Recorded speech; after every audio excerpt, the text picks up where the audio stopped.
You walk into a room, sit across from someone you've never met before, and within just 5 minutes they feel understood, respected, and eager to open up, not because you talked more, not because you impressed them with big words, but because you asked the right questions the right way. And that moment right there is the difference between an average interviewer and a great interviewer. And today we're breaking down exactly how to become a great interviewer the right way. Not the flashy way, not the fake confidence way, but the professional, timeless, deeply effective way that works whether you're interviewing for YouTube, podcasts, journalism, corporate hiring, or even everyday conversations, because interviewing is not about extracting information, it's about creating space for truth to show up. And most people get this completely wrong from the very beginning by thinking an interview is about control, when in reality it's about trust. And trust begins before the first question is ever asked, because great interviewers don't just prepare questions, they prepare themselves. They research not just facts but context, not just resumes but human stories. And they walk into every interview knowing that their job is not to sound smart but to make the other person feel safe enough to be real. And that starts with presence, because if you're distracted, rushed, or trying to impress, people can feel it immediately, and the moment they feel judged or used, they shut down, which is why the greatest interviewers in history, from legendary journalists to elite recruiters, master the art of listening before they master the art of speaking. And listening is not waiting for your turn to talk, it's actively absorbing what's being said and what's not being said. It's noticing pauses, tone changes, body language, and emotional shifts, and using those signals to guide the conversation instead of forcing it down a rigid list of questions, because rigid interviews produce robotic answers, but flexible interviews produce stories, and stories are where truth lives. So when you start an interview, don't open with the most important question, open with the most human one. Something that lowers the guard and sets the tone, something that says, this is a conversation, not an interrogation, because once someone feels relaxed, their real personality comes out, and that's when the interview actually begins. And here's where most people fail. They ask questions to confirm what they already think instead of asking questions to discover what they don't know. And that mindset alone separates amateurs from professionals, because great interviewers are genuinely curious, not performatively curious. They don't interrupt to prove intelligence. They don't rush silence, because silence is not awkward, silence is pressure.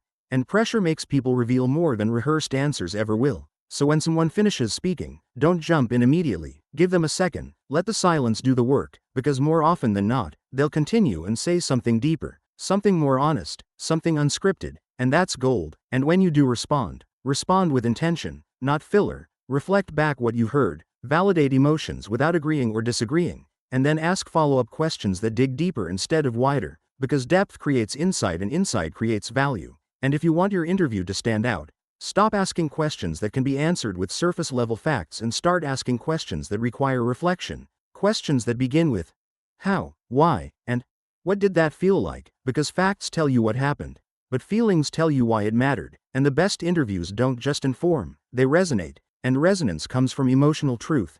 And emotional truth only shows up when the interviewer earns it, and earning it means being fully present, adaptable, respectful, and prepared to throw away your plan if the conversation takes a better direction, because the goal is not to finish your questions, the goal is to understand the person, and understanding requires humility, because no matter how much research you do, you are not the expert on their lived experience. They are, and your role is to guide, not dominate, to explore, not extract. And this is especially important when handling sensitive or high-stakes topics, because great interviewers know how to push without being aggressive, they know how to challenge without attacking, and they do this by asking neutral but pointed questions, by separating behavior from character, and by giving people room to explain themselves fully before drawing conclusions, because once someone feels cornered, they stop being honest and start being defensive, and defensiveness kills great interviews, which is why tone matters just as much as wording, because the same question can feel curious or hostile depending on how it's delivered, and professional interviewers are masters of tone control, pacing, and emotional awareness. They know when to slow down, when to press forward, and when to pivot entirely,